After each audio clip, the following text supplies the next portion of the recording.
Task Force. And I am acting as chair, and we'll be talking about task force roles and operations later on. But Eric Johnson, who cannot be here today, has said that he'd be willing to chair the committee. So we'll start by reviewing the agenda. We've got 6 agenda items. The first of which is to welcome folks and review the agenda, and then introductions, so we all know who's at the table and what brings folks here. And then Kate McCarthy from the Chittenden County Regional Planning Commission will give us a project overview, and then we'll have the presentation of research from Cam and Finley, the UVM interns who've been working with Chris in the planning department. And then we'll do the task force role and operations. And then identify possible topics for future meetings. Are there any questions or additions or deletions from the agenda? Not deletions, I guess. Additions to the agenda. Okay. So welcome to the first meeting of the Jericho Wastewater Task Force. We will be meeting on the first Wednesdays of each month, so you can go ahead and book that into your calendar. We are very thankful. I can speak on behalf of the select board. We're very appreciative of folks volunteering their time. You guys, all you folks all bring expertise to the table, which we desperately need. There are 8 volunteer members appointed by the select board, which is the folks at the table here, as well as Eric Johnson and Susan Brzee, who may be joining us through her phone, but maybe not. But Susan and Eric are also on the committee as well. Unlike a committee or a commission, a task force is focused on achieving a specific, well-defined goal, and our goal is to bring municipal wastewater to Riverside. The work of a task force will be supported by the CCRPC, who took this on as part of their annual work plan, and maybe Kate can talk a little bit about that when I throw it over to her. And Kate is the senior planner and project manager at the commission, and she'll be working with us throughout this process. And if we just take a couple minutes to just go around the table and introduce ourselves and what our roles are and what we bring to the table. And I will go first. I'm Peter Booth. I am a member of the select board, have been for about 1.5 years. And I live in the Riverside area on Route 15, a couple doors up this way from the Jericho Market and Greg Tatro's, formerly David Villanue's triangular lot. I'm Chris Shaheen. I'm the town planner since October. Wastewater is really important to getting more housing in Jericho, particularly in the Riverside area, and diverse housing, and getting more people, creating a compact, walkable neighborhood. But it's really the housing that's a priority for me. It's starting to get some more options for people who want to live here or stay here. I'm Chris Brown. I'm on the Planning Commission. On the Planning Commission, we've been hearing from folks in town for years about the need for municipal infrastructure, and it features prominently in the town plan that we just released about 1 year ago. And I'm very excited about formation of the task force, and I look forward to working to bring this project to life. I'm Tom Jocelyn, Jericho resident. I'm retired from the Vermont Department of Environmental Conservation. I worked in the Clean Water Revolving Loan Program for 23 years. During that time, I guided municipal wastewater projects from first concept to construction bid opening, and worked with projects all over the state, including 2 new from scratch projects, those being Cabot and Warren. I'm Justin Willis, DRB member, licensed wastewater designer for 35 years, designed into the thousands of systems now. So I have something to contribute. And so I can tell you that I know soil, I know site, how to assess sites. I know Jericho, like this guy. I've 20 years appointed as on a task force by the state to advise the legislature on regulations and such. But I specialize in small scale wastewater, 1,350 gallons a day. But that's basically the same realm of, we're looking at 6,500 gallon a day or less, because we're not going to get into that type of permitting. So, but I'm anxious. I want to contribute to what I know, and I'm pro housing, big time. Affordable housing. I'm up. Oh, yeah. Joe Flynn, I'm a land surveyor with the Larry Burke Civil Associates. I've been in Jericho since 1991 in the same house on Route 15. I've basically been employed as a land surveyor for civil engineering companies who mainly work in land development. So since 1988, I've been in the land development business, trying to put houses, construction, businesses, whatever, in the ground. I spent 12 years on the Jericho DRB, and I'm still involved with the town of Jericho in regards to the planning commission and working with Susan and Chris and so on, thoughts and ideas in regards to how to make things better. So again, I'm looking forward to being on this. My expertise is I've been chasing guys like this for 30 some years in civil engineers. So that's where I come in. I was trying to get their attention. Can I take pictures? Oh, Yeah, sorry. near Wrangler. Good. We need one of those. Well, hi, everybody. My name is Kate McCarthy. I'm a senior planner and project manager with the Chittenden County Regional Planning Commission. I've been there about as long as Chris has been with the town of Jericho, nine or 10 months. Prior to that, I've worked in planning and community development in Vermont for about 15 years, starting with the Wyndham Regional Commission, Southeast Vermont, and then with a long stretch of time as the Sustainable Communities Program Director at the Vermont Natural Resources Council. So really excited to be here knitting together so many things that I care about: livable communities, housing, infrastructure that people can afford that makes the lives better, and working with a local group to make that happen. So great to be here. I'm Finley. I'm one of the UVM interns. We have a long history here in Jericho, about 8 weeks. We're here to do research both within Jericho and outside of Jericho around Vermont on wastewater outreach specifically. What kinds of things, what kinds of actions and planning and outreach it takes to get a bond vote for a project like this passed. What else am I missing? You study. Oh yeah, I'm from outside of Denver, Colorado, and I'm studying food systems with a concentration in community and international development. Hey guys, I'm Cam. I'm also one of the interns as well. I'm from Charlottesville, Virginia. I go to school up here, of course. And yeah, I'm a sustainability major. I have a green building minor, and I'm just very interested in the planning realm. So I'm excited that we got hired. Yeah. Me too. Okay, great. Thank you, folks. Now, Kate, if you want to take it from here, and is it no one's online, right? Yeah. Yeah. Take it from here and walk us through the slides and the project overview. I'd be glad to. Thanks. I think, Chris, you're driving. Yes. Is there any way to make those slides a little bigger on the screen in the room? If you on that computer make it full screen. Oh, even fuller than that, right? Upper right-hand corner of the whole window.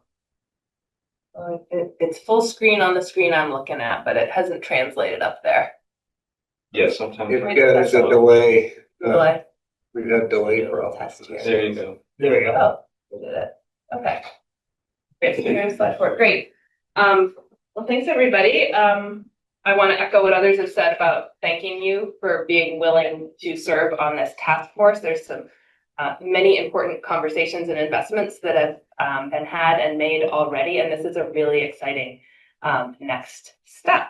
So you've had front row seats to this for a long time, and based on your backgrounds as you've described them, I think you know a lot about this. But for the sake of anyone who may watch this meeting recording or anyone else, I just do want to walk through where we've been with this project, and certainly welcome Chris to chime in if there's anything to add. But how did all of this get started? I think it was Chris Brown, who said the Planning Commission's been doing outreach for quite a while, but even over and above that, like in many Vermont towns, people love Jericho. They want to see it thrive. They want to see other people be able to love Jericho by having a place to live. And the town has received a lot of feedback about that, the desire for more housing choices, vibrant villages, and a clean environment. And those goals are captured in the town plan, which I think you all know lays out the community's vision for the future. Also captured in the town plan is that recognition that to achieve all these goals, you need the right infrastructure, and wastewater is a very important part of that. So the town plan is where it first called for a feasibility study to explore the wastewater options, and that, as you can see, was in 2022 with Du Bois & King, an engineering firm with state funding that some of you are quite familiar with. And as you can see on the map, how many of you have looked at the feasibility study or read it? Hold on. Go for it. So, it looked at the three villages. It looked at wastewater in those, and considered also across the border in Underhill. Next slide, please.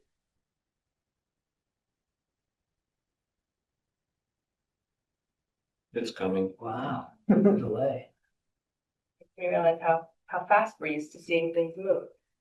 So the most cost-effective alternative, of course, is the one for which you have then decided to hire the same engineering firm to conduct a PER, preliminary engineering report. And Riverside was chosen for a few reasons. It's a cost-effective alternative. There's a swath of land there that, as someone mentioned, has recently changed hands. The new owner is willing and able to develop that land. There's also a zoning code in place, the character-based zoning, that makes the type of compact development that would be supported by a wastewater system possible. So there's the development potential. You can see in this map that the dashed green line represents a 1/4 mile radius around the designated village center. Now, does everyone know what a designated village center is? Is that a familiar concept? State designated, so often historic, gets benefits from the state for planning as well as for investment. So the thought is that the most likely area to be served would be that relatively compact area, kind of hanging on to the village center designation. Okay, so that is the basics of where we're starting from. The feasibility study narrowed down to a preferred option, which we are then exploring in greater depth through the preliminary engineering report. So next slide, please.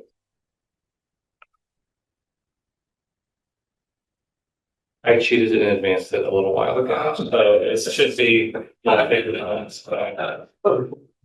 we go. So the next step is completing that preliminary engineering report, and that will get us preliminary design for the preferred alternative and an environmental report. Again, maybe for those watching this at home eventually on the recording, I just will say what a preliminary engineering report is. It's a research process building on what's in the feasibility study that develops these preliminary designs. It dials in those designs with site work, soil testing, archaeological review if needed, and other site research, which then allows the community to really understand what's possible, what the phasing would look like, what land would what it would take to build something. I think it's really important to point out that in the proposal from D&K Consulting and in the remit of this group is public outreach. So a big part of this next phase, as things get more specific, is to engage with the public, engage with local property owners, and engage with residents on the whole to talk about this, to talk about how it advances community goals, to talk about what the design would look like, what it would mean for different people. The PER will develop some very preliminary cost estimates. One thing I want to say at the outset about cost is I'll say a lot of things about cost. It's important. It matters to people. It's hard to know exact numbers until closer to construction. I think many of you know that better than I do. And we will kind of hold and work with that uncertainty. However, this preliminary engineering report will provide some initial costs and give us as task force members, as community liaisons for this project, a way to start talking about it and letting people know. So yes, the outreach, we'll talk more about this later, but outreach will be a big part of this task force's work, and it will complement and supplement what is being done by the engineer. So that was a very high level overview. After the introductions, I realized any one of you could have given these 3 slides as a presentation. So I'll pause there before we move on to the next section of the agenda to see if any of you have anything to add based on your own knowledge or work with this, or if you have any questions about kind of how we got to this point. I have a quick question, maybe for Chris. Chris, if we go back a slide, just real quick, I got a village zone designation off Orr Road. Across from the truck center. Yeah, across the trucks. Is that village or what am I? Just a little. Yeah, that's Just curious. Commercial district. Say where it is again, it's Oh, or. Orr Road. So let's take a look on Orr Road, Brown's Tower. Orr Road. Purple corner. Yeah, there's purple, but there's a little tiny green there. I haven't seen that, so. Yeah, it's Right there.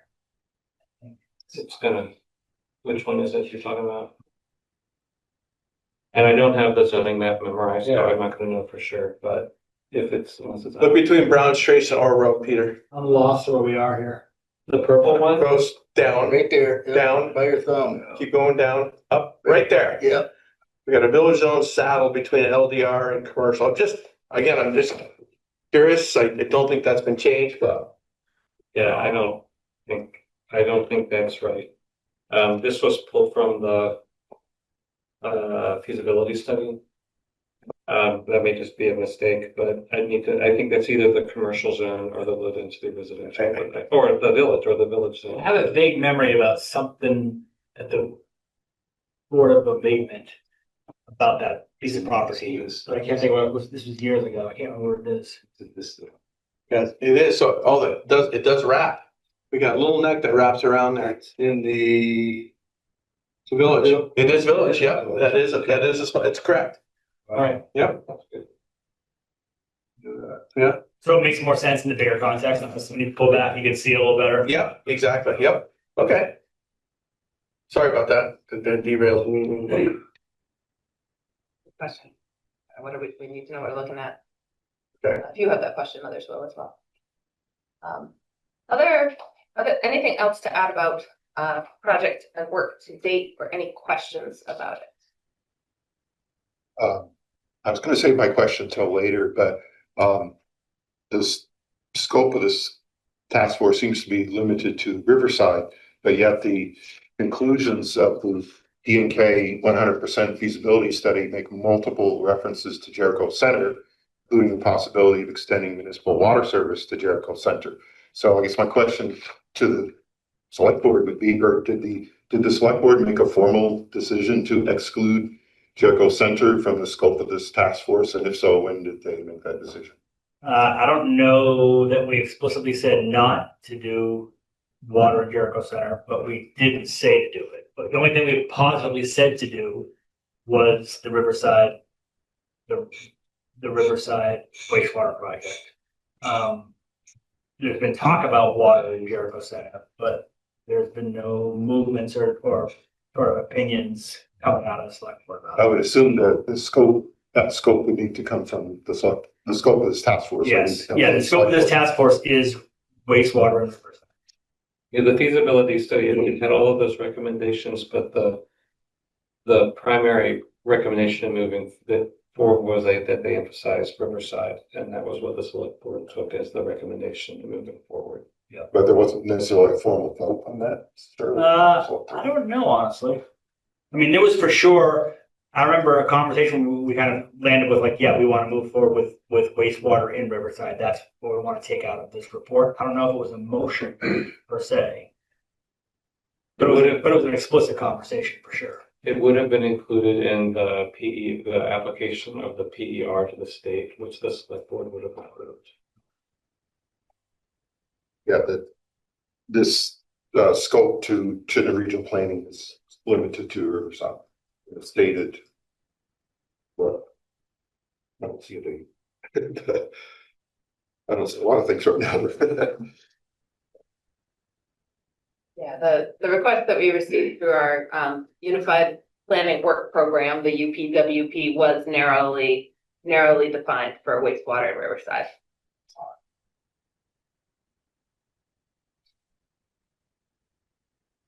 Do you feel like the process of studying those is like a similar research process that there are efficiencies to do them both at once, or? The question for you, Tom. Well, I mean, the scope of this committee would have to come from the select board. Right. And it's been defined as Riverside wastewater. But thank you for pointing out that there are different things needed in different villages. This is the current priority. Other questions or contributions to information about this project? The water system, was it the Underhill Jericho water system? I mean, we're not wasting our time. They have resources. They have the capacity to match or supply whatever development. Based on the water pressure at my house, where I could dial it down, it's because it's so strong. But that's not a I scientific. just wondered what their operating permit would allow them to expand to. I'm sure I know it's a great well, but I don't know, honestly. it's a well. We haven't talked It's about not that. Champlain water. We haven't talked about that at the select board level, but that's a good question. Can the water district support development? Yeah. Well, it is a really good consideration because right now in Fairfax, they're limiting development now. You have to drill a well if you're within the village. They don't have water allocation in the village. So that's a real good point to bring up. That's just.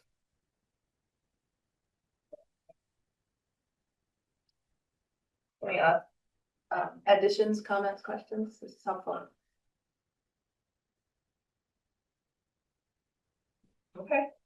I could ask the operator, I know him, so Peter Mitchell, I know him. We might have some Be interesting. homework assignments by There you the end of go. and you might have just volunteered for one. He's gonna say, well, that's news to me. Well, that's a great point, is that making sure that those systems are all working together and making sure we minimize the amount of surprise that Right. people hear about it. Yeah, the water flows they don't match wastewater flows exactly the way the formulas work, but close enough. Okay. Started the to-do list already. That's good. We're not even at 7:30. We've got excellent. All right. Well, if there aren't any more questions or additions, I would like to turn it over to Cam and Finley to talk about their research this summer. Absolutely. We've already introduced ourselves. But our project this summer is primarily about basically supporting wastewater. How do we build public understanding and support for this municipal wastewater project? With the understanding that wastewater is important for Jericho's future, based on the town's long-term vision for compact, walkable villages surrounded by working lands, forests, and natural resources. I think that kind of goes into the next slide for the purpose. You looked a while ago. I said you're playing a dangerous game. You advance it too soon. I would say, I've moved it 2 slides ahead. I was exactly because we kind of already covered the purpose. Jericho's town plan calls for what Finley talked about with all the compact, walkable neighborhoods. To achieve this, you need wastewater, and you get wastewater, you need public support. So that's kind of the purpose of why we're here, to help you guys and give you guys suggestions on how to get in that. So this is the timeline of our work this summer. The timeline ended up being a little bit different from what we have here, but nonetheless, we still are where that red star is. Currently, we're developing, we're at the draft, input stage of a white paper. We're writing a white paper with the results of our research, as well as a final 5 recommendations and some next steps for Jericho, but really any town who's considering this kind of municipal wastewater solution. So because we're in that kind of feedback stage, your feedback is super helpful for us as well. So if you have any questions, places where you think we need clarification, places where you see maybe like a hole, we totally welcome that feedback. What's a white paper? That was a question that I had too, that Chris had to answer. A white paper, how would you describe it, Chris? I wanted you to give my answer because I can't remember what it said. It's a really good answer. Yeah, it's like an academic, it's like a high level paper that is used for research purposes to like give guidance. So the point of the white paper that they're working on, and this is their work is funded through the Leahy Center for Rural Partnerships, with the idea that their work is going to be available to everyone in the state to learn during the summer. So the white paper is just an academic research document that will be out there as a resource for anyone to draw from. Would you say that's? Yeah, sometimes I call it a background paper. From which to make decisions. Okay, great, Yeah. thank you. Oh, great, good. But I think it also goes beyond just like the background of the issue, in that it also makes recommendations. We could summarize as best practices. Yeah, awesome. So I've already given some of you guys here an update, but I want to make sure everyone is up to date on what us interns have been doing while we were here this summer. So my tasks this summer were mostly focused around the Jericho community. So I did a lot of interviewing about wastewater and what community leaders had to say about the benefits and concerns they had with wastewater, as well as suggestions for how we can market this for outreach and education. I created a community survey with the help of Wendy Marai. So sent that out. You might have seen it on Front Porch Forum. Sent that out a fair amount to gain the entire community's input on how they feel about wastewater. Also, what their current knowledge was about the wastewater efforts as well, to see kind of where the starting point is. And then we also created, me and Finley, with the help of CCRPC, thank you, Kate, as well, created an FAQ handout to give to residents that had the survey and the link to the wastewater website. And yeah, we did some community outreach as well at the farmers market and the market, and handed out these FAQs and talked to residents about wastewater. I wish I brought some in. They're mostly crumpled up in the back of my car right now, but Yeah, we'll find some. We'll get some out to you guys. And were there people, didn't you interview? Oh, yeah, I also, And yeah. Well, that was on the. yeah.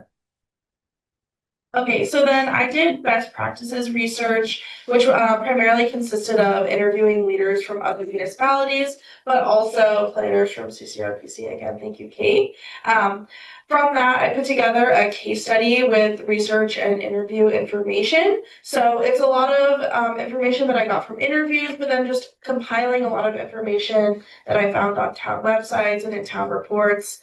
At the end, there were kind of some major takeaways, both from kind of the reading research, but primarily from the municipal leader interviews. They had all of them pretty much said some of the same things, which was really great to see. The number one was the importance of select board leadership.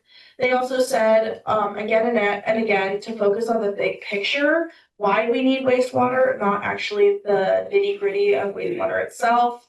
A big recommendation we got was to focus on environmental protection as a reason. You know, we live in Vermont. I think a lot of people really care about environmental protection.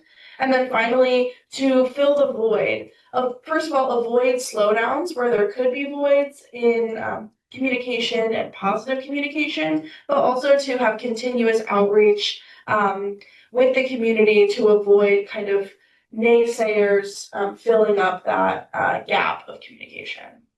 And then here you can see an example of outreach material from Shelburne with the bill increase chart, which is yes.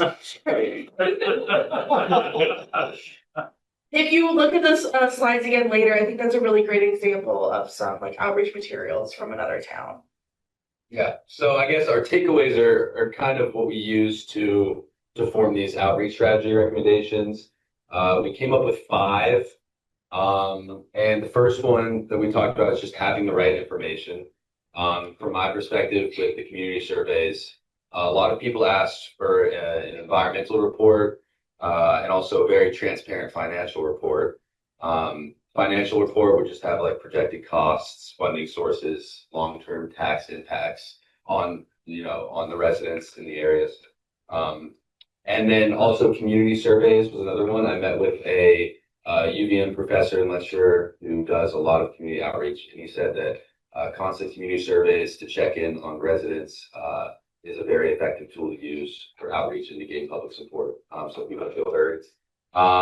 And yeah, just using all of this information to update community leaders and just support the outreach efforts is the first suggestion. From there, we have strong select board leadership. I mentioned this before that a lot of other municipal leaders thought that this was a really essential part of getting their successful projects done.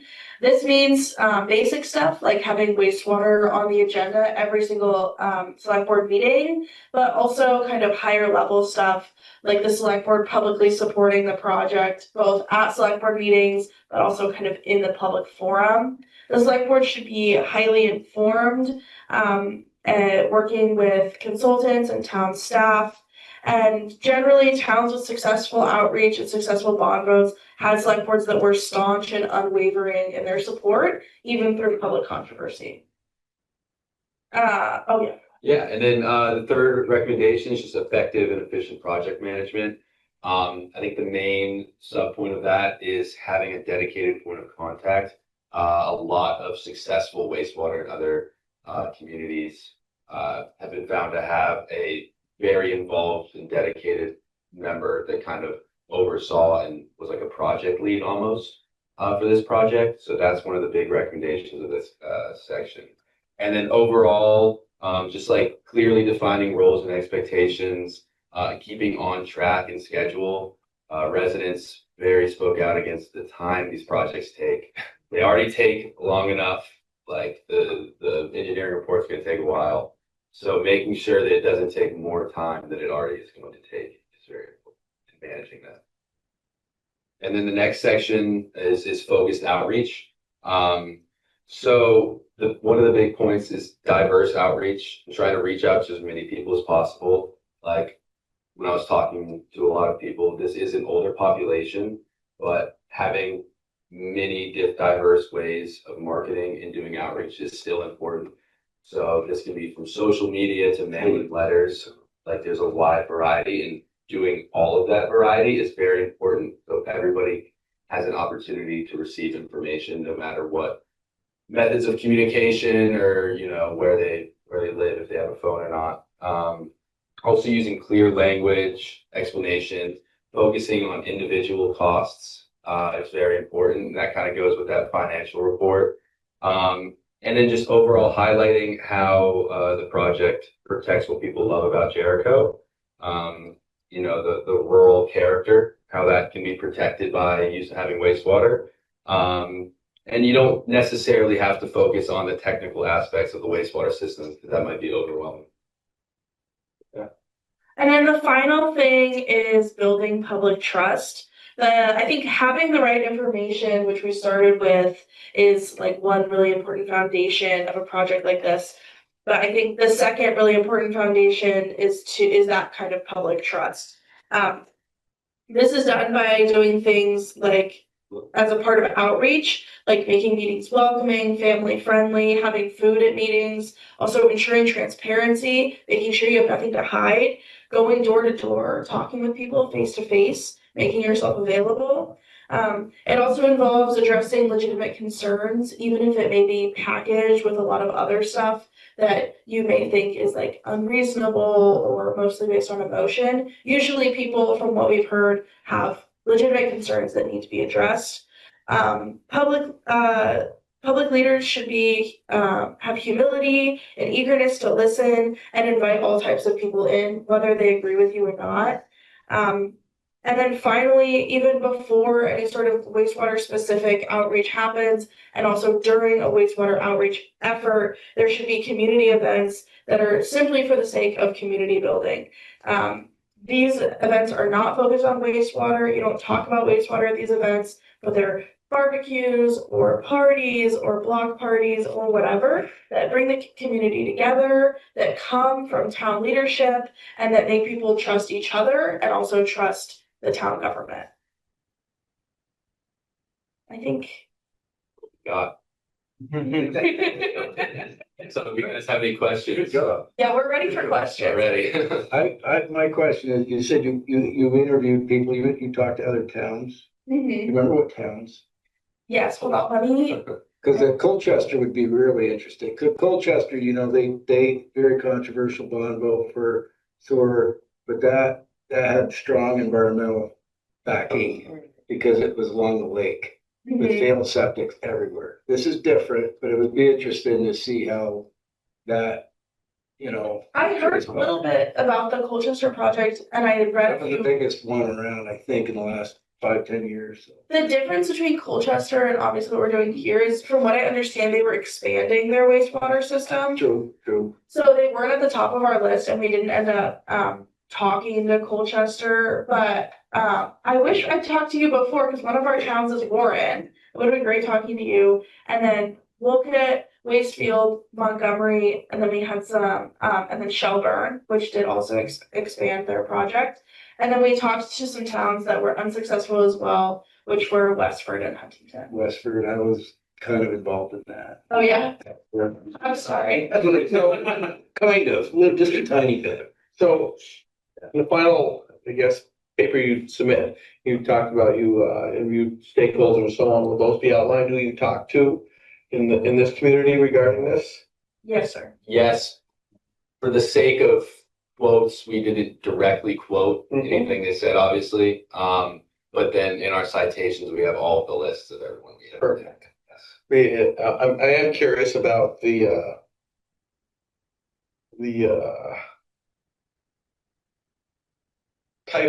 type that were interviewed and so on, whether it was developers, whether it was people with environmental concerns, or whether it was landowners that have a property that's possibly serviceable for this.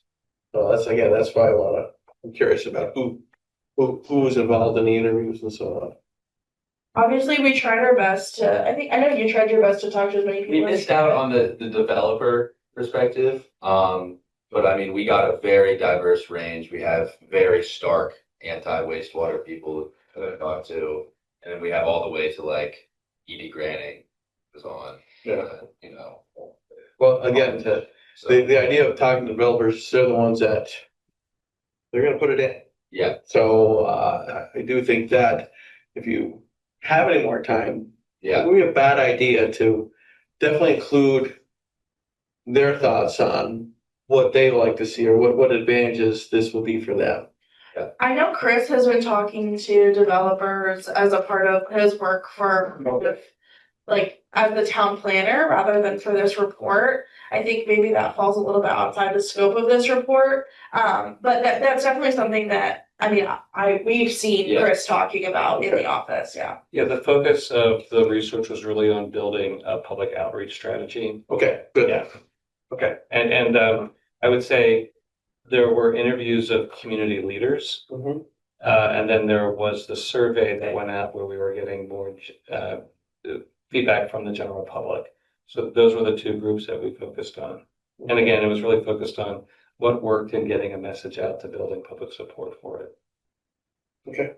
Just a clarifying question for you, Joe. Am I right that developers are always in support of this? That's a broad statement, but in general, developers like this because it lowers their cost of development. That's how it's set up, but any opportunity, any kind of advantage a developer can have, obviously they're in. Check the septic box and like, great. Yeah, That's one step easier. Density Yeah, is yeah. key. And again, what brings them in, and when I say developers, that doesn't mean just developers in this community. It's developers who have built in this community. Right. They may not live here, but you go through the Chris Flynn's list of approvals in the last 5 years. Who to talk to? Who's built houses here? Well, what would they like to see? Thanks. I'm starting an ideas for outreach list. because that'll certainly be part of what we formulate as a group. So keep coming. Thank you. Like I said, like we really are at a stage where we need feedback and questions. So there's no such thing as a stupid question. So It would be great to get developers on board out there talking about the benefits of it. I have seen a disconnect in people that are concerned about, like, if they're not totally on board with wastewater, and then in the next sentence, they'll talk about how hard it is to find housing that's more affordable and the kids can't live here, and they're not making that connection, and having developers sitting out in front talking about what the impacts really are could be really helpful. It also can be very useful to put a face to development. It's a concept. It's something we all experience in different ways. And sometimes it's someone from town, sometimes it's someone from a medium-sized development company, but it's always a real person and a real firm trying to do something that they think is good for a community. And I think that kind of relationship building can be really positive too. So what's Chris like as a boss? awesome. That's the best question we've gotten yet. Chris is the best. Well, I think like the slide's moving on. There was nothing in the agenda for this. No, this is really important for us as a town to be engaging with people who are coming up like this. And I think you guys did a really good job. I think Chris created the conditions for you to do a good job. I totally think Chris created the conditions for us to do it. Yeah. Well, thank you for that. But I also want to give a shout out to Kim and Finley, because they got here and on day one, they were scheduling interviews. They were out there meeting with people and interviewing folks from other towns and being persistent that we got to the right people to get the right information, which wasn't always easy. You brought the average age of a meeting in Jericho down by 10 years. Seriously, any other questions? Be really welcome. And also, I wanted to mention too, the developer's perspective is something we mentioned in our white paper, specifically because Waitsfield had a lot of developers talk in a community video that they did on wastewater. They had developers speak about why municipal wastewater is important. And that kind of stuck out to me, so it's included in a section. Good. The developer perspective.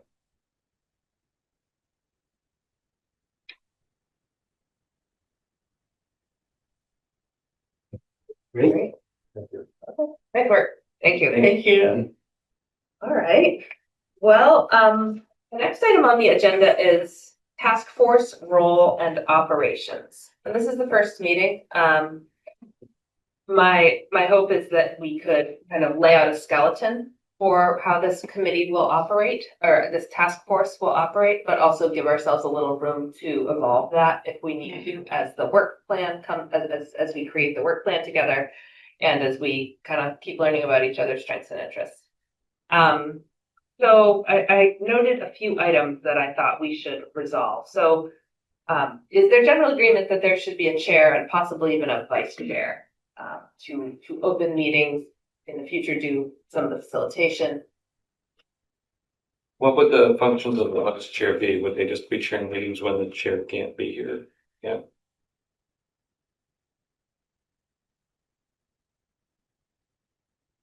That's a question that I had for Chris earlier today and for you, Kate, in terms of I was asking Chris, so what's Kate's role? Is she going to run this whole thing? Or is she like a staff member who's supporting this group at their work? And so we're really the ones running it and you're just helping us. And so I'm curious, whatever you obviously understand your role in this situation better than anybody. So can you talk a little bit about, like, would you chair the meeting? Would that be inappropriate? Would somebody else chair it? Like, just what's your role? Yeah, I think that I could help facilitate meetings, but not chair them. I think that part of what we're doing here is we're creating a task force that is the face of this project in the community. And I don't live here. I'm here to support, here to bolster and buoy and make your lives easier as you pursue this goal, but probably not as the face of it. So for that reason, I think it would make more sense to name one of you as a chair. There could even be a rotating chairship if you want to share leadership, because there aren't a lot of other responsibilities that go with it. Another role that I have in this process is to be a main point of contact with the engineering firm, and to we hope to have meetings with them every other week during the course of the project.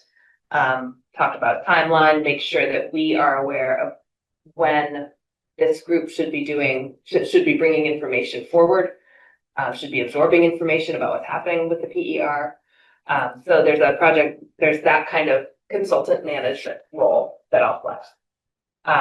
As it relates to support of this task force, I'll coordinate with Chris and whomever about agenda development. I'd like to offer to, based on what I hear from you, kind of capture notes, turn them into work plans, turn them into projects or tasks for subgroups.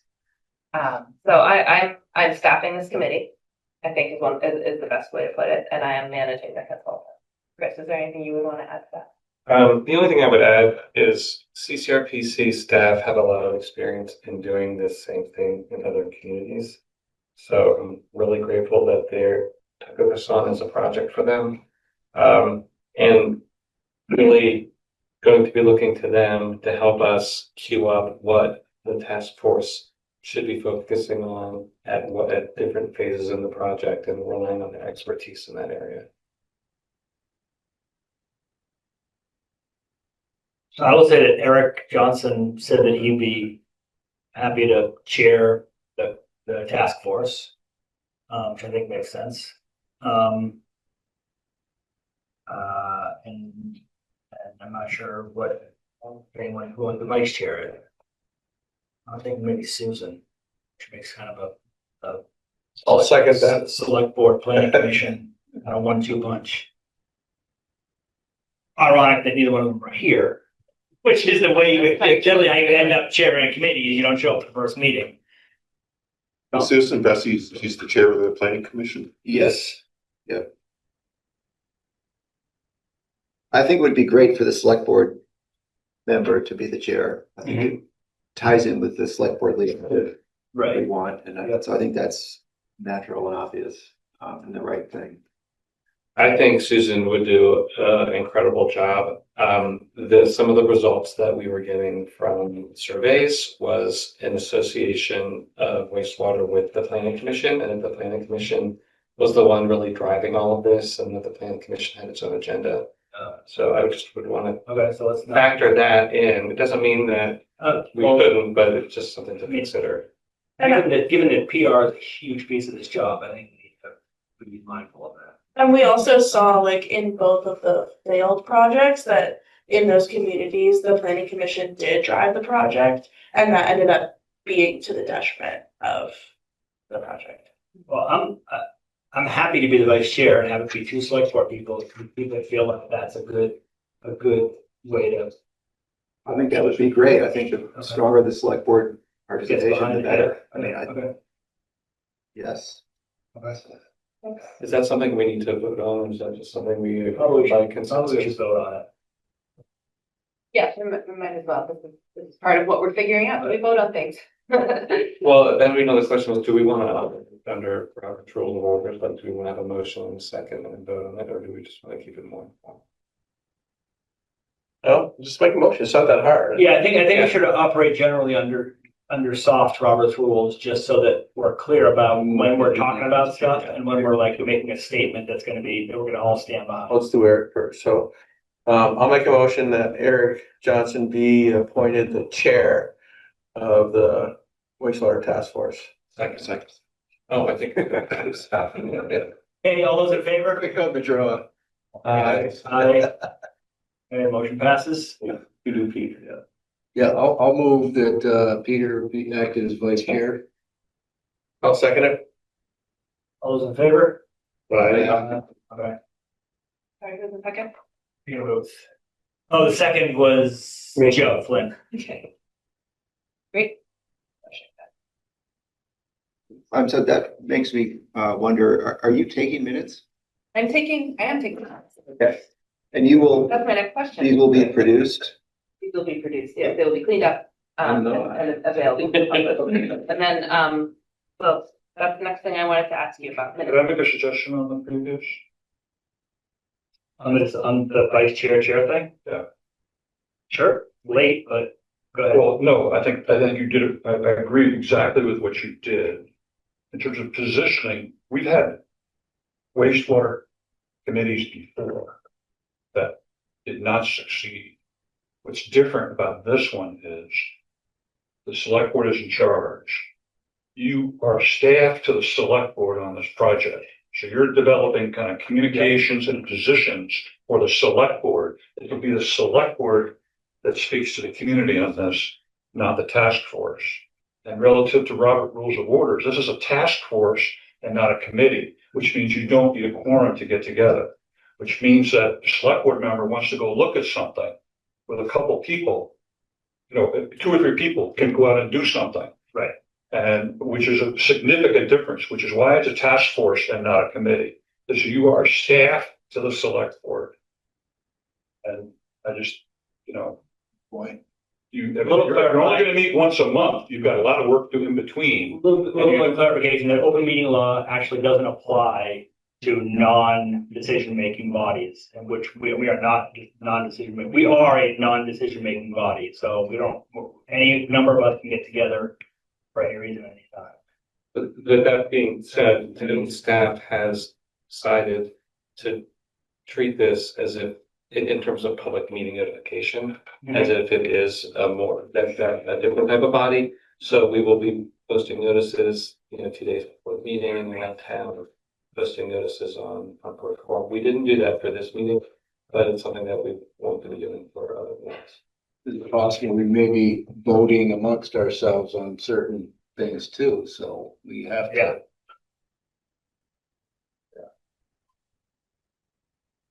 Okay. One of the things I might offer to do is, in addition to what I've captured in the meeting notes here, draw up kind of a, not a charter, but a rules of operation manual. Probably only be 2 pages long, capturing what we've decided in the interest of transparency for the public. Can we get a manual? For committees, Yeah, they had to sign. I haven't signed that yet either. For Kate's benefit, the town sent out a volunteer handbook to every committee member, commission member, with something needed to sign and turn in, so everyone should have got it. do you have something you want to say? Oh, I was just gonna ask, are we gonna have, will there be a Zoom link available for every meeting of this committee? That's the intention, yeah.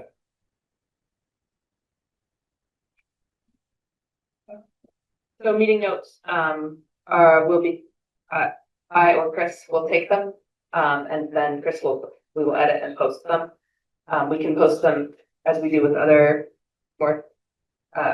committees and government bodies. We could post them as draft and then adopt them at the following meeting. Is that how you'd like to? Sure. Approach it?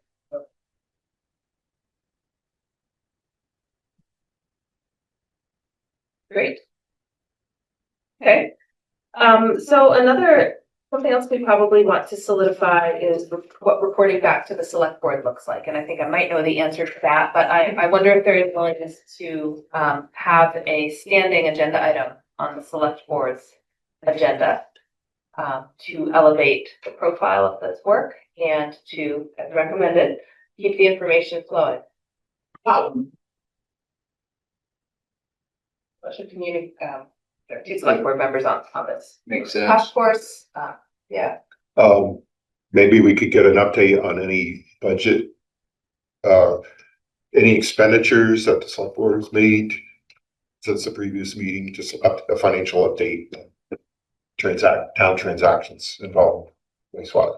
Okay, so the task force would like to hear from the select board about any action they take Like, from for example, financial or other. For example, has D&K been paid for the feasibility study in full? That sort of thing. Well, actually, Tom's a great point because they didn't, wasn't there a line item in the last budget, $100,000 to look at this? So it would be nice to know just what has been allocated and why it's been allocated in the budget to that affects this. So yeah, it would be good to have a synopsis on what's sitting there and what are those we can do with the money.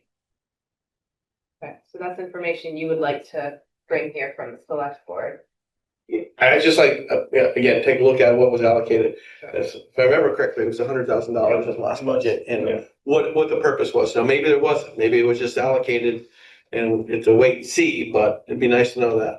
I can answer the question. Okay. So, the planning commission made a series of recommendations to the select board, and one of them was to set aside, I think it might have been $200,000, and the select board decided to do $100,000.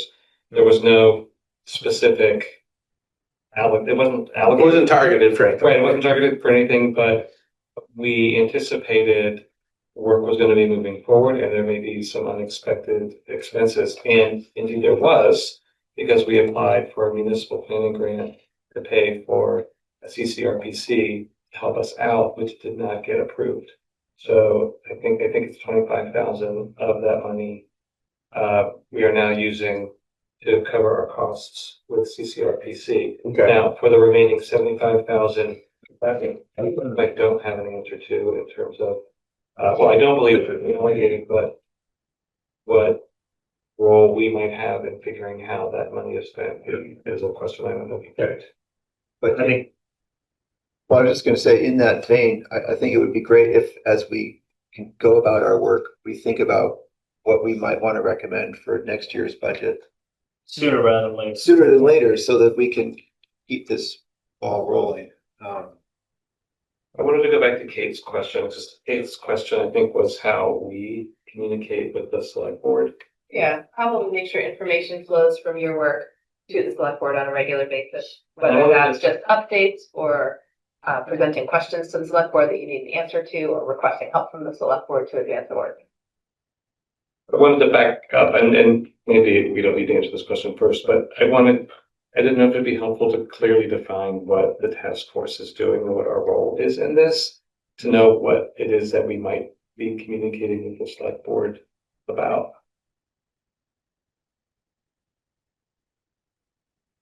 I just had a question. So the town applied for a grant for the CCRPC work in this scope, and who did the town apply to? Department of Housing and Community Development with the Agency of Commerce. State. And the grant was declined. Was there a reason given for that? I don't know. Very competitive. Is it based on like household income? No, it's, there's an allocation to each regional planning commission region. Each one gets a certain amount of money. And then DHCD picks what they see as the top projects within that. And each year for the municipal planning grant, they have different priorities. They focus a lot on resilience this year, as well as zoning bylaw updates to accommodate housing. But that's a decision of the health state Yeah, agency. not a regional planning commission decision. But no, Chris, thank you for zooming us out. We've talked a lot about the project and about your list, but what will this group be doing? Part of that is going to be defined relative to the type of outreach that is needed, that D&K is not doing. A simpler way for me to say that is that outreach is going to be a huge part of this task force's. So who specifically will be communicating with D&K in general, but also more specifically about that issue you just raised, like if about outreach they're not doing? Well, how do we know what that is, and who will be communicating with them? I will. You will. Yeah. So you'll let us know what they're doing. And town staff will be in those meetings. And comes back. Okay. Yeah. Yeah, so we'll have so a key role will be outreach. Can I jump in? Mhm. From my research, like we've talked a little bit about this as a group, there were different uses of wastewater committees and task force throughout the state, but I know one particularly successful project was in Wolcott, and they had a committee, not a task force, and they actually had an outreach subcommittee. So they were able to kind of divide and conquer a little bit and have meetings that were particularly specifically devoted to outreach, especially around the time of the bond vote. and their committee was set up a lot like this task force with a regional planner, staffing it, and they were making decisions about funding and that kind of stuff. But they said that the outreach subcommittee was particularly helpful because they were able to spend a lot of thoughtful time planning out, okay, when are we going to do this? When are we going to do that? How are we going to split up the work? Mm-hmm.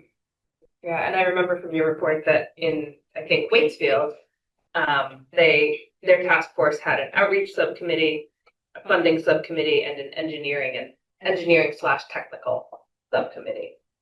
So that could be another way that And what was the third one? Engineering? Engineering/technical information. And of course, that loops right back to outreach and communication in making decisions about how you communicate the right amount of information when it comes to the technical component. And I think the purpose there in Waitsfield was to make sure like they had kind of one person with their finger in all of those pies. But then because all of that specific work, like the technical work and the funding work and the outreach work wasn't mixed together, like each of those jobs could focus on their job and do it really well. And then kind of bring it back to the task force that they're periodically. You're really good at outreach. Every day. I was gonna say, in Riverside, it doesn't appear that we have a big problem with failing septic systems, existing systems, Not right? anymore. So, You so got them all up to date recently. you've got kind of this vacant land in the middle of it, so I mean, it's gonna be really, developer, landowner focused as kind of the core of the system. That's my point. I was making the difference between Colchester was kind of like an emergency, but it also promoted development like the hotel they're trying to do right now. But here it's all about, I mean, most of the houses over in that direction, existing Raceway Road, it's all sand. I mean, the developer, landowners may be paying for a large chunk of this system. Right. Yeah, we will need to do some outreach to people in the outlying systems, because I know in the case of CABA, we looked at making the project smaller, and that didn't make it more affordable because you shrink the user base. And at some point, maybe need to enlarge the user base. Got to start with the core, and that's what happened at Warren. Warren started the Pitcher Inn in Warren was the core of the town system, and they expanded from there. And, here we maybe need to start with the core and then work out from there. I guess I've been thinking that the financial piece of this project is about more than just the cost of the system. It's also about the cost of not doing it, which is, will relate directly to increasing tax burdens and the declining school population, which will feed back into the tax increases. And then also another piece of this is the revenue that will be generated by the new businesses and new homes. So I think there's a lot of layers to the financial piece, and it's not just the cost. And so I don't know how we learn more about those layers. And I don't know if you guys can provide insight to that, or. Yeah, that's actually also one of our recommendations as well. Is I'm pretty sure the engineering report will have the cost of the system, and they might have some figures, but like you were talking about, increasing the tax base will lower the costs. There'll be so many benefits to the school, also bringing in new businesses. There's so many like other things to take into account and other benefits that one of our suggestions is having a separate financial report or bring somebody in like a consultant that can do that and show people those numbers and make sure those numbers are available, because I don't necessarily think that the engineering report is going to happen. I think that would be really important. And Yeah. Speaking for myself, I don't have the expertise to provide that information. So Yeah, exactly. And like you said, like showing what is the cost of not doing it, I think is important. Some of these towns, a lot of these towns took an opportunity, which is like ARPA money, but also some of these towns, like Woken especially, their town was going to die if they didn't take this opportunity, which I don't know if Jericho is at that point, but like being able to show people, okay, this is the really bad thing that's going to happen if we don't have wastewater, can be powerful as well. The select board was talking about this a while ago, 6 months ago maybe. We were talking about a lot of different funding, both the initial funding and then the maintenance and sort of operating cost of it. And the gentleman, John, I think was his name, from Du Bois and King, was talking about lots of different ways to fund it, lots of different ways. And he talked about, I'm just going to say some things sort of in rotating order, that in some towns, people in a certain area were you had to add yourself, you had to be added in. It wasn't a choice, you had to be added in. Another town, you had to pay some amount of money if your septic system was a certain age. Where you had to prove your septic system had been you had to pump it every other year. You had to provide a receipt of maintenance, right? And I just wonder, Justin put a new system in my house, but I'm out of space. If my new system fails, I've got nowhere to put one. So I just wonder if there's some way. It's not going to be very popular to tell people you have to buy into this, but I wonder just how we thread that needle, and if there's some way, if your system is more than X years old, there's some incentive. I don't know, but I think that's something that I know nothing about, other than stuff I've heard people talking about at the select board level. But I think that we need a plan beyond sort of, if we build it, we hope they'll come, and sort of like we need to assure we have X, whatever that number is, people tying into it, whether they're new or people like me who are just in the area but have a septic system that's functional. But maybe That's where I got some insight. I'll just give you an example, like what's the first development off, that big development off of Raceway. Valley View, yeah, I mean, so they're all aging or whatever, but they have enough room. They're still on original systems. The soil is fantastic out there. There's not going to be any incentive for any of those people. And a lot of them are still original systems in there. And then you come down Raceway, the soil is marginal here, it's great here. It's not an easy sell to people like that. If you lived in Addison County, and you're on it, you've probably got a 100-year-old house or 200-year-old house up and down the street or whatever, your incentive is going to be a little different. So you're not going to get, my opinion, you're not going to get that. You're not going to get as much interest in that argument in some areas as you think, like you mentioned water up in Jericho Center. Water would change that area where the wastewater was. That's one of both those aspects, just in combined. So once a lot owner has the option of community wastewater and community water, your density improves drastically. Their value of their land improves drastically if you remove any kind of area in that for your well and for your wastewater. So again, if you're going to tag value on this, you need to actually push it out that all right, if you decide to connect to municipal water and municipal sewer, your ability to maybe subdivide might increase. Instead of doing just a simple accessory dwelling unit, maybe you get a duplex. So limitations though, but in that depends on what your property is. I did that with Vermont Gas in Richmond. They can go to property to property to property. I can, and just say yes, no, maybe as far as development potential.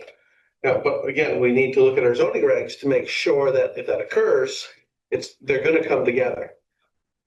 So Justin, thinking about this Valley's Edge, which you said was pretty old, even though they have fabulous soil, it's still going to cost someone $15,000, right, to design and put in a system. Well, okay, so if you can make that argument, you're going to rip up their street, and the cost of tearing up their street, putting sewer down there, or whatever, you do the math, and they can hook on for, $8,000 or whatever, and you're given 5 years or something, yeah, maybe you can do that. It's gonna be tight, but, but yeah, I mean, I get that, you know, but that's also development, Act 250 development, you know, Act 250 is not gonna, unless maybe designated village center or whatever, they're gonna say, yeah, each one of you can put another house on your lot, but I doubt that would go over well with people that live there, so. At least the first two. Much of Vermont is, I mean, I hate to say it, with a good soil and everything is built out. So if you got bad soil, send the sewer there. That's an incentive. Or if you've got undeveloped land with bad soil, or, you know, you've got your village center with town water, like the Riverside, you know, that makes sense. So. I want to make sure we get, this is good. I also want to make sure we get back to defining the task force's role. I'll look to the chair. Chuck, make a comment, or should we hold that thought? Let's hold this. Thanks, Chuck. I wrote some things down while you were talking. Tell me if this rings true. The task force's role. These are a little high level. Become the well-informed, trusted working group that residents and the select board rely on to learn about wastewater in Jericho. Help the select board learn and lead on the development of a wastewater system in Riverside. Develop and execute sustained, trusted community outreach through design, the PER process, and leading up to a bond vote. Identify and participate in subgroups to advance different pieces of work, such as outreach, finance, engineering. This is something we can revisit at the next meeting after you've had some time to absorb it, but yeah. I've been wondering about, if we could produce a schematic timeline That's what I was. that could be updated constantly, but that could be public and published. And because it would be really helpful for everybody, to have some vague sense of how this is going to play out. Because right now I mean, I know a fair amount about this, but it's vague to me. Floating, kind of floating out there. Really floating. And Yeah. so it would be, you know, not only for townspeople, but also for developers and everybody to know that this is how we see this playing out. And we would for sure update it. It would change constantly, but at least we would be, we would get out there as much as we know. Develop and maintain a dynamic visual timeline for communication with the public and to support committee operations. Yeah, I was just gonna say, I like the timeline because it sets up a level of accountability of the town to stay on track and keep things moving. Chris, I have a question for the task force and also for you, Chris. One of our recommendations was to have like that single point of contact. Does it seem like that would be this task force? Would it be the chair of this task force who's also on the select board, or would it be a member of the select board or a member of town staff? Okay, can I make a comment on that? I don't think it should be the select board. They have enough to do. I think that my perception of chair and vice chair is they are decision makers after they receive recommendations.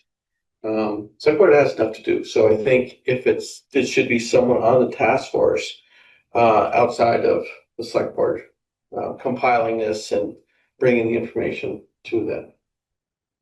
That's my thought on that.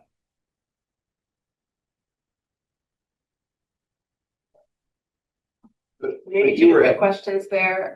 Is one point about there being a single point of contact for the public, Right. task force members, the engineer, town staff, whomever. And then is another point about that you're making about who compiles and brings information to the select board from the task force. I think that.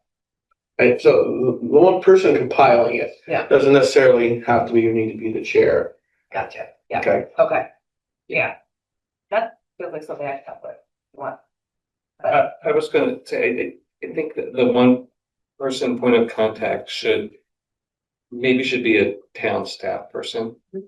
And it might be a person that we don't have on staff yet. I mean, we might want to bring on a person that is specifically working on wastewater.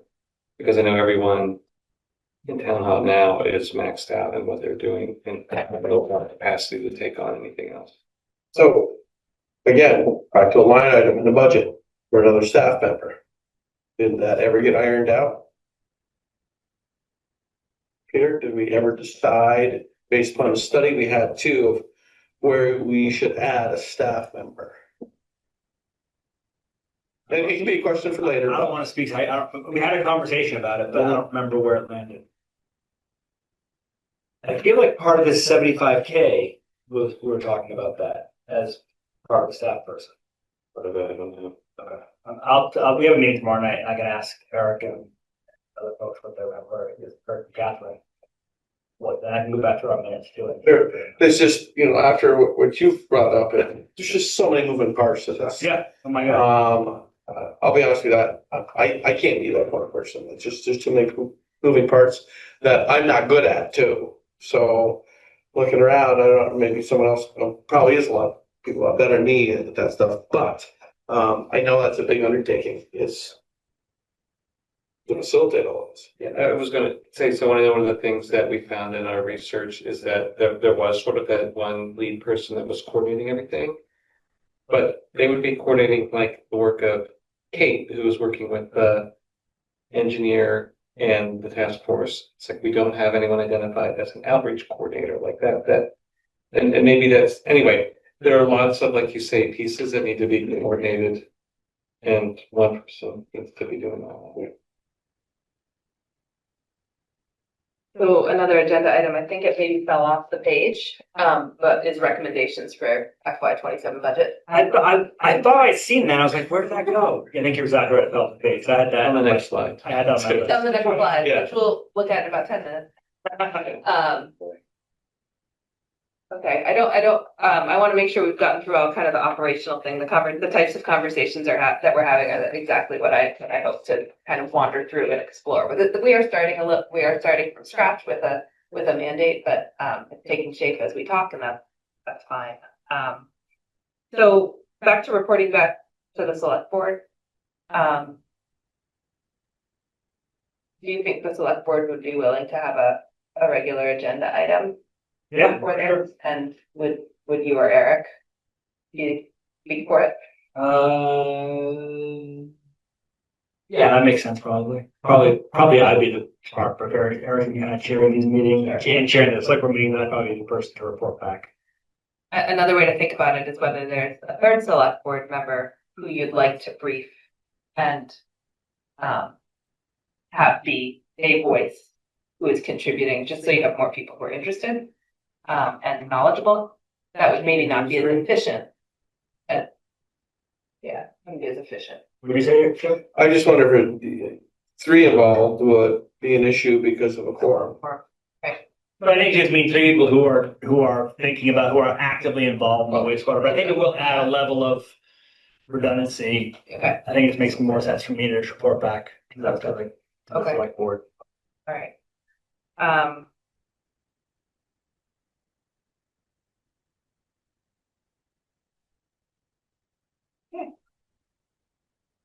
Are there other mechanics?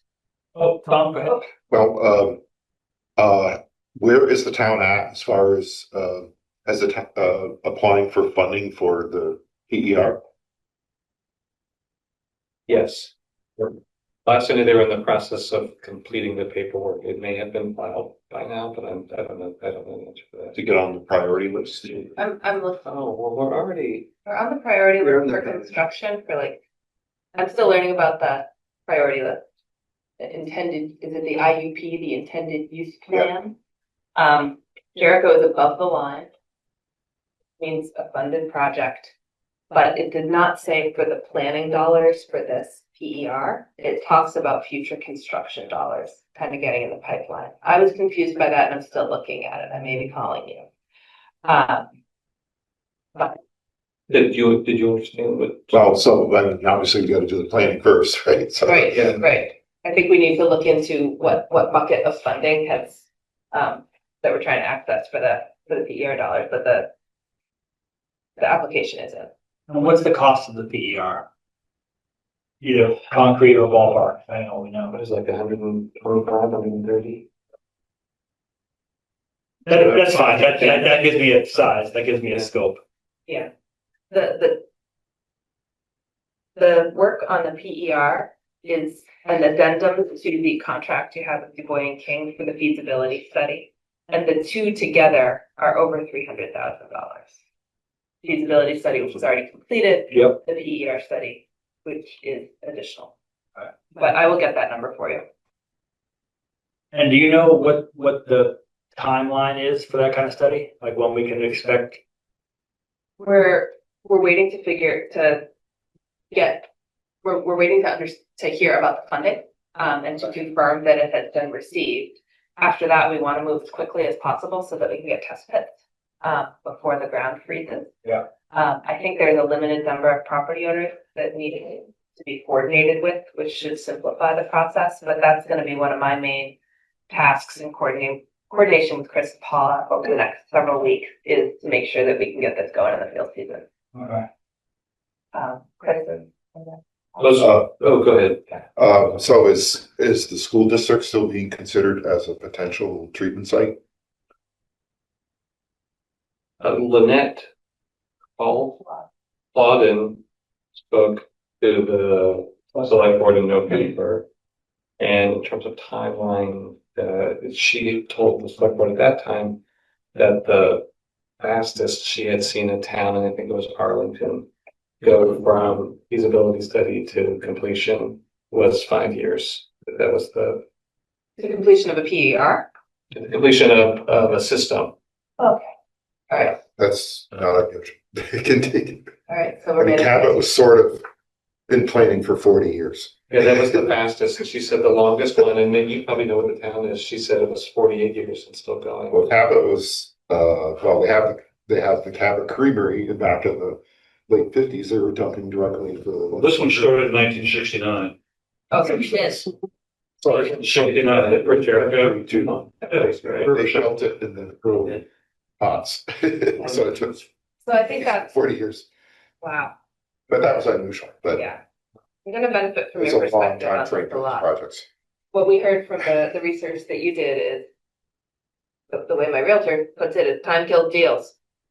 So what can we do? How can we be as proactive as possible as project managers, as community members, as a task force, to just keep it going, even if it's a little bitty step? Yeah, that's what one of the municipal leaders who I spoke to said, is like, it's even like the tiniest little thing keeps the ball rolling. And so just even doing the tiniest little thing, every single meeting, every single day, every single week, keeps the ball rolling. How long were these landowners that next to the market gonna sit in a holding pattern too? I mean, I know they can phase it. Well, that's why I think the timeline would be helpful for Would be him. helpful, yeah, I'm not sure where Greg stands, I'm not sure what Greg's intentions are. Right now, my sense is, well, I don't feel like we're holding up right now, but I could be wrong. I'm not sure if he's waiting for us or we're waiting for him or some combination. I mean, obviously he's waiting for us now, but That one thing was the Act 250, changes to Act 250 law there that got him out of it. Here would be. One thing, yeah. So what you're referring to is Act 181 passed in 2024, and through regional future land use mapping, parts of towns can be identified as eligible for Act 250 exemptions, either full Act 250 exemption, commercial and residential, or partial for 50 units or fewer of residential. All towns and cities opt in to that exemption. And Chris, would you remind me what Jericho's choice was about Tier 1B? It's opt-in. Opt in for all eligible areas? Yes. Okay. And the select board completed that resolution, thank you. So, a long way of answering your question to say More that, incentive for the Yeah. landowner, not that it's gonna be bad development, it's just gonna make it less expensive. forward, yeah. Yeah. Okay. So I'm capturing that for our next meeting, we certainly need to work together, and I need to work before then to develop a timeline, which will inform a scope of work, which will be an important part of our communication. In order to know those things, I will be in touch with DEC, Department of Environmental Conservation, and the consultant, D&K, about their work and timeline. So we'll bring that to you at the next meeting. and if you're communicating with Du Bois and King, I came in the middle of this. My first day in the select board was the day that we got the 60% report, and I was like, oh, that's a lot of reading. But my sense was that the timeline that we, either there wasn't a timeline with them or it sort of just fell by the wayside and it was sort of, we'll let you know when we're ready. And I want to be proactive and have them saying, we're going to have this done on this day or before. And there'll be reasons if it's not done for some reason, like that we need to have a deadline that we can count on from them. Okay. I think we've sketched out the structure of the committee. We've sketched out the role. We will continue to refine this if everybody comfortable with that, we'll live with a little uncertainty between now and the start of September, but we will continue to define this group's role. First meeting. Okay. Okay. But I'd really like to know everything. Right, and get it all dialed in, First meeting, Do that. hour and a half. we appointed people that aren't here, so. You've proven yourself. Right. People who are here. Well, great. Another item we had on the agenda was member interests and strengths. And you shared a lot about your background during your introduction. Maybe as the committee's role and operation take further shape, we can talk more about that and think about who's interested in outreach, who's interested in engineering, who's interested in the number crunching and the money. Maybe one of you is a really fabulous graphic designer. Yeah. Type of graphic designer. Technical, yeah. Okay. Yeah, I was asking the wrong question. That's it. Okay. That's it. Yeah, some of us are excellent at testing. Don't really need that. We're good at puns. I mean, there will be a lot of things that will need to come together. And for those areas where maybe this group doesn't have the interest or skills, we can think about who else in the community can we bring in who's really fantastic at getting everybody out to a picnic, et cetera, et cetera. Okay, so we can table that for later. I think bringing people in from outside of this group, like who are in the community, who may not even serve on any other boards or committees. I think that was something that we saw in a lot of really successful projects. And I think it's part of like the community trust thing of seeing, okay, my neighbors are excited about this. My neighbor's working on this project, even though they don't normally work on town stuff. And I think that could be really powerful and a strong part of a potential project here. Yeah. And I think something we're finding with public outreach and community engagement in these busy times we live in is that sometimes people are more likely to say yes to helping out if there's a really discreet task. Hey, can you grill hot dogs next Saturday? Thanks so much. Hey, X, Y, Z. Can you get something into the school newsletter for us? Great, thank you. And that can be an especially effective way to engage people who might be working full time, who might have caregiving responsibilities, et cetera, and might not otherwise come to a public meeting. All right, about that.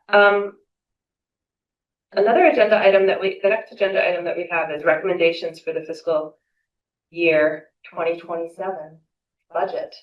The process of developing that budget has begun, as Paula shared with us during our preparation meeting.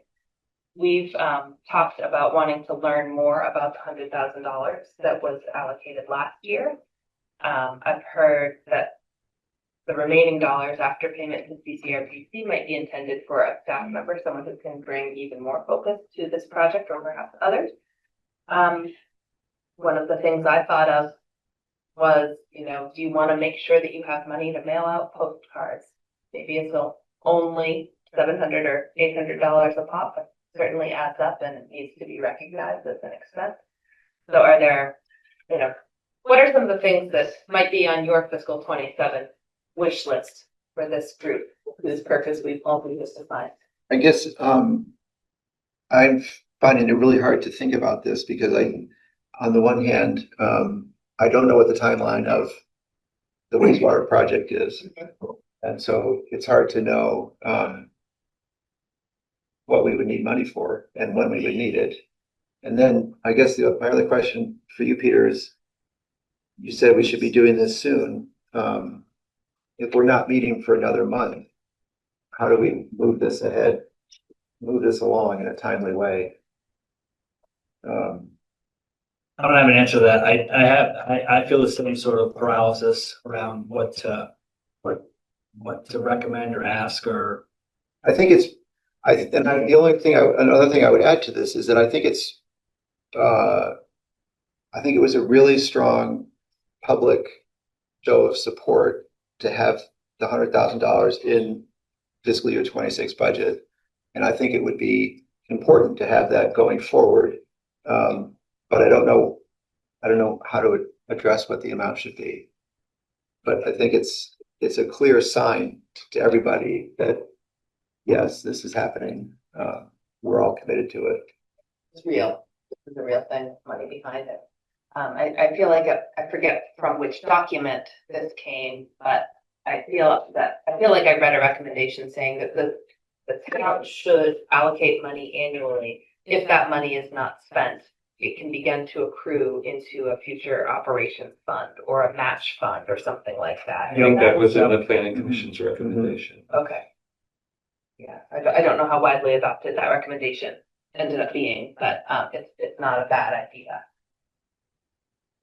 I agree with that. I can't speak to the select board, but I'm gonna bring that up when tomorrow when we're talking about all this, that a piece of this is gonna be, that needs to be in the 27 budget, and we need to talk about what that's gonna look like, and Well, it's gonna be significant. sorry if I missed this, but is there an anticipation date for the King to release the information or the results on the Riverside evaluation? Do we have a date on that, I don't or have that date yet. you don't have that date? No, that's something I'm gonna find out.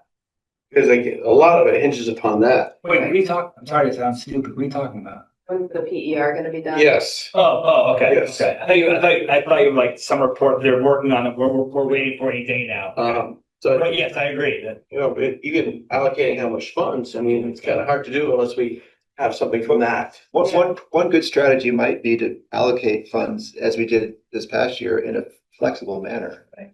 So that, you know, they're available as needed, and if they're not needed, they will roll forward into. and this sort of dovetails with kind of unrelated, well, tangentially related to this group is the capital planning group, which is coming together, which is working on maybe the idea that, let's just say I'm gonna make a ridiculous number just so we know I'm not serious. Like we put $1 million in this year's budget for 27.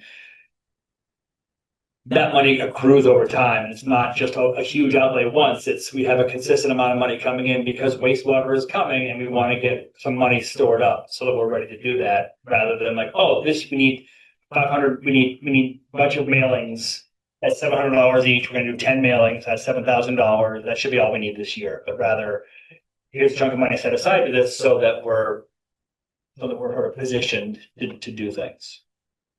Here's why. Tom? I've got another committee operations question. Are there any open meeting law problems with members of the committee emailing each other between meetings? I can double check, but my understanding is that we're not a decision-making body, so Because it might be like, you know, just like informational stuff Yep. that we can Yep. exchange between meetings. I'll double check on that, and I'll let folks, I'll send a group email saying, hey, we don't have to worry about that, because I think that's really, given the frequency of our meetings, that's really important to be able to freely communicate between meetings. Good. Contact information for all of us. I do. I was CC'd on the email announcing this meeting. So, Okay. yeah, I have emails anyway, Well, okay. and we can decide. Yeah, that's right, whether we because you want did send to it, vote on yes. first. I still gotta sign that thing. Yep. Okay. I jotted down a couple thoughts on FY27 budget stuff. One was including money to continue with CCRPC as staffing the task force and helping manage the consultant. Another was a dedicated staff person. Now, I think we would need to think about exactly what that role would be and how it differed from what CCRBC was doing, but I'm just putting that out there right now. Some of the towns I know that we looked at brought on a marketing and public relations firm to help develop themes or catch slogans and puns, right, that are catchy. So that might be something to consider. And then a number of communities, as Finley mentioned, held of community events that some were related to wastewater and some were just getting to know your neighbors and getting FaceTime with select board members. So I don't know if there'd be another budget that might be community events. And I think I heard from many communities around those things that even if it's not a budget discussion, it's definitely a finance discussion, and lots of towns got actual bonds for those kinds of things. They got bonds for mailers, and they got or not bonds, grants. Budget item. Grants. They got grants for mailers. They got grants for throwing parties, and they got grants for having pizza at public meetings. And I think kind of thinking about that as a possible tool could be really powerful. Related to the budget, the current town system for collecting impact fees is, we can generously say it's inconsistent with state law. As unrelated to state law. And if it was consistent with state law, it would be much easier to target impact fees to a specific project, which would give us, the basis for negotiation with developers in Riverside. It could be a question of evaluating that could be a budget line item for a project to evaluate the impact fees, rewrite that. Yes, in terms of the budget, portion of it could be addressed by impact fees if we had a legal impact fee system, which we don't. Is that related to wastewater, or is that like how is that directly related to wastewater? Right now, what we do is, and you want a new dwelling, it's $2,500. We collect it, just to the budget, and it's actually more expensive if you're building a triplex. But impact fees are supposed to specifically designed to support the project that's paying them. So the impact fees that will be charged to development in Riverside can be earmarked specifically by law. They have to be earmarked towards things which benefit this development. And you can, you can apportion them, you can, project what the development is going to be over time. And so future development impact fees can also go towards this.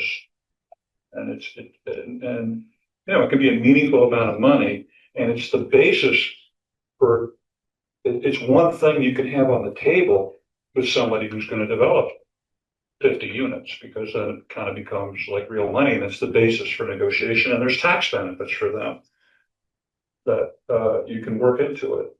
So you need some expertise in that area. So is that what's called, is that TIF? That's different from Yeah, that's a TIF. different thing. Yeah, tax increment financing. Would TIF be potentially an option for Jericho? Maybe there's a new project-based TIP. Chip. Which is a possibility that we could look into for financing infrastructure. It's similar to a TIP, although it is specifically to raise money for infrastructure. Yeah, those are some financing tools down the road. Where, and I see that connected to your comment, Chuck, because we're talking about what are the impacts and the benefits of a given development project, and how could those be harnessed to benefit that project as well as the surrounding area. Also, just an indication of the need for expertise in the whole public finance area, which we don't have in the town. All right, so those are some good recommendations for the fiscal 27 budget. Peter, I wonder if this group were to finalize this list at our September 3rd meeting, would that work with the select board's timeline developing the fiscal 27 budget? Finalize what? Sorry. A list of requests for the fiscal year 27 budget. Yeah. I got the impression that from Paula that sooner is better, but I also got the impression that mid-September would not be too late. Isn't it up till November? Yeah. You're up till November and Okay. do something. Yes, but The earlier we, It's better. the earlier, Understood. the earlier we get our number in front and sort of in front of the line of consideration, not that it's like first come, first serve, but you don't want to show up with a big bill at the last minute when they're already like, okay, I think it might be okay, or might be in good shape. It's just from one, I think it's an easier sell if we're gonna allocate funds to say why. Absolutely. I think that's a much easier sell to get through the line item on the budget. Yep. So that's why I'm saying if pushing it down till Du Bois and King comes forward, everything might be a little easier to sell. So I think we'll be after November. It'll be, yeah, Really? Okay. Yeah. oh, that's surprising. You're in the field. I'm not. That's just, you're thinking we might have Du Bois and King's PER by November, I'm hearing not. but that's surprising to you. Not really, Peter. I mean, But it won't be a year. I wouldn't think it'd be a year, but Okay. remember, engineering companies like that are one Irene away from being awful busy because Right. putting new bridges in is gonna supersede On bus. this. Just that scope is helpful for timeline. Yeah. Okay, so now we know. Now we know what we have to do. All right, if they're not gonna make that time frame, then we need to look at how we can, come up with a cost. Here's some money, With some backing. So it'll be easier to get through the line item budget, a line item on that if we say this is what's allocated for staff or mailings or public outreach or whatever. Yeah, and I wonder if it's somewhere in between. We're requesting this much of an allocation. Expenses could include. Yeah.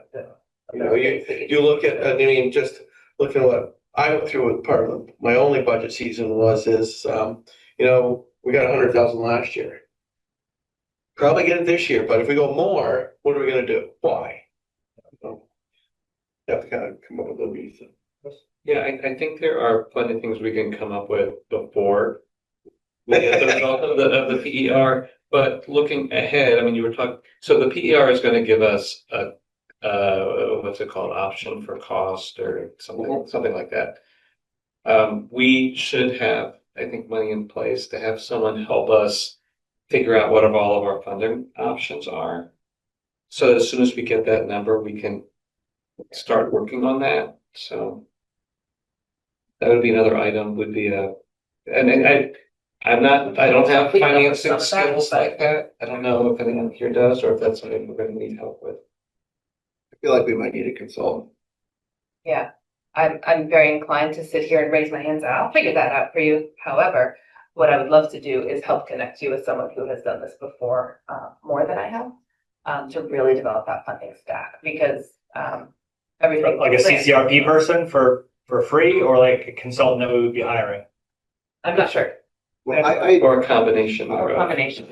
I had attended a BCLT session last year and they mentioned they have someone who can consult for free about funding options. I don't know how detailed they dial in, but that would be that might be a place to start.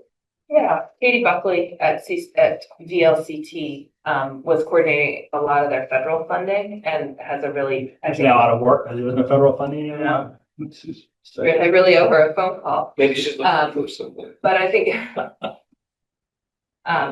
interesting idea. It sounded like they could have a point person to help us throughout the process. Yeah, I think that is true. Katie Buckley and the former head of the Lemoyle County Planning Commission both work there in that municipal assistance role. All right, so I see that we're coming to the end of our time. We have covered a lot. The items on our agenda, so we've talked about task force role and operations. We've got a really great discussion there. We've identified some questions we have. We've brainstormed some recommendations for the next year's budget. I think through the course of our conversation, we've identified some possible topics for the next meeting, which is another thing on the agenda. I've heard that we need to get information that allows us to develop a timeline and a scope of work. We want to try and take the next step or finalize budget list requests. Are there other, what else? I mean, that could be the meeting, but are there other things that you would like to learn about or do at the September meeting?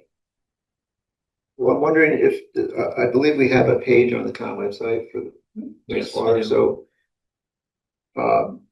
part of our ongoing mission could be to update that. And so I don't know what the mechanism of that literally would be, getting Piece that information files to to Sabina. Sabina, right, okay. Is this being recorded on Zoom? It's supposed to be, but yes, as far as I know, it is. I believe it is. We heard recording in progress at the. Oh, yeah, we did. It was on top. Yeah. Oh, it's right there still. Actually, this meeting's being recorded. I just wonder if we could use AI to scrub a bunch of information off of it and just put sort of a high level, so we can kind of direct it with some prompts, a high level summary of sort of what the meeting was about when it was there. So it's not like, here are the minutes and blah, blah, blah, but just like, here are the things talked about, here are the takeaways. That's a really good idea to use. And to just not have to have someone try to scrub, to just go through all that, but just grab it with AI, and it does a really good job of summarizing and getting to bullet points and really digestible formatting. Yep, and that will be automatic at the end of the Zoom when we hang Yeah, out. Someone will get an email saying, here's your summary. That's a great idea, and that way we can keep the information flowing, even if it's a little bit. Yeah. So that's a good thing to do in preparation for the next meeting. Are there other agenda items for the next meeting, off the top of your head? You're also welcome to email later. I want to know if other people think this too, but you listed some things that were the role and responsibility of the task force, and I don't know if it'd be beneficial for that to get sent out and have us look at it and just come back and revisit that. I don't know if it's good for the task force to have a really broad mandate where we're looking at everything, or if we want to have it be narrowed so that we do less better. I don't know the answer. What do you mean by do less better? Well, if our role is to advise on everything wastewater, and we're 8 people with limited capacity, with jobs and level of capacity. Yeah. And I just don't know if it's worth looking at if there are things that might be delegated to someone else, or if it's really something and it may be that we just need to take it all on and figure out how to do it. That might relate to whether or not we get a new staff person. Yeah. Okay. Which is feeling pretty key to me right now in this moment, feeling kind of a little panicky about, holy crap, this is a huge operation. That is one takeaway from looking at the other towns, is that this is a heavy lift. It's not undoable, but it takes a lot of work. It's not a small add-on. Yeah. It's a big commitment. And it's a marathon, not a sprint. Right. As I talk with Christine in preparation for the next meeting and start pulling things together, I want to ask, how do you all like to prepare for meetings? Do you like having things to read? Do you like having discussion questions? Do you like videos, puzzles? What will get geared up for the meeting? Puzzles sound exciting, but I like reading material ahead of time. I like the idea of, here's 3 questions to think about that we're going to discuss. You got to get your head around these ideas ahead of time. That's what I need personally. The readings, but also bullet points. Yeah, bring pizza. Pizza would help. We'll get more committee members. We need more committee. No, we get more committee members if we have pizza. We're the only committee. We need more public if we have pizza. That's okay. But you're not off base there. I mean, there is a lot to be said for a meeting being an event, for it being celebratory, for it being something that is easy for people to come to when it's hosted at supper time. All that. So I think that's kind of what we were talking about in the build public press section. Maybe not pizza for every meeting, but certainly pizza for the public informational big presentation meetings. One of the things that actually I really, if we're on a committee, I believe once we get rolling or whatever, everyone should have something to do between meetings. Where I fit in, where Justin fits in, where everyone fits in, that we have something to do, that when we leave the meeting, this is what you gotta do before the next meeting, this is what you have to do. Not days of work, though. No, I agree, but again, you don't get a lot of good lands. To that end, it might be a good idea to get in the habit of, if you send discussion points for the next meeting in a week, we could communicate feedback and sort of be further along before that meeting.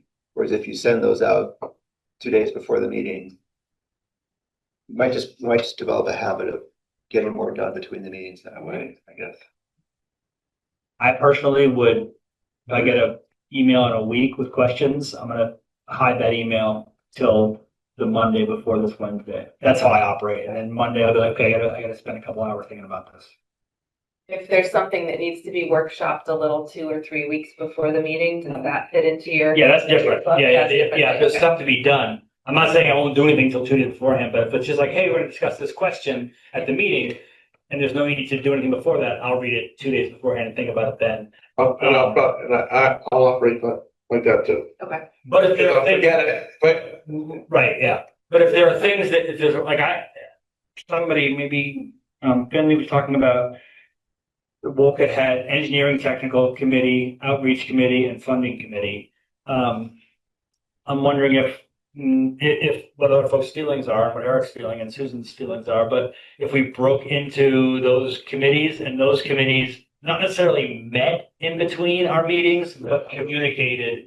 And if it's like nothing really going on, we can just use some emails to update what we're gonna be doing, or like we should get together and talk this through and plan this stuff out so we can kind of get each of those categories moving independently of these meetings. Yeah. And then To report keep, back. just to keep, and then report back here, just to That's a keep. lot like the state committee that I was on for 20 years. We had hydrogeologists, scientists, and the hydrogeologists, they teamed The up. huddle did their thing. And, They communicated, they brought something, but yeah, they didn't necessarily copy in every email, but when they showed up to the next meeting, they had some answers. That's the way that, They had 25 people. I will say, like, the town that used their wastewater committee the most, where that committee was the body that did a lot of this work, they were meeting, including their subcommittees, 3 or 4 times a month. It was like in the thick of it, not for years Fixing ourselves, but in the thick fix of it. ourselves. We'll wait till the Each winter one time is when meeting you're not. 3 times a month or collectively. Collectively. look at the select board position right there. So there was definitely work happening in between. in between, and that's a necessary reality. Yeah, this will be a working group, Right. and as things take shape, we'll know what that work looks like and Yeah. how it is focused on what topics. Okay. So maybe between now and, if people are okay with that, if between now and the next meeting, people can think about what community they want to be in, and we can kind of lay that out, and then. Technical. I can't do it. That's all I can do. Yeah, All I know. You can host a backyard barbecue. right, you can bring, yeah, you can.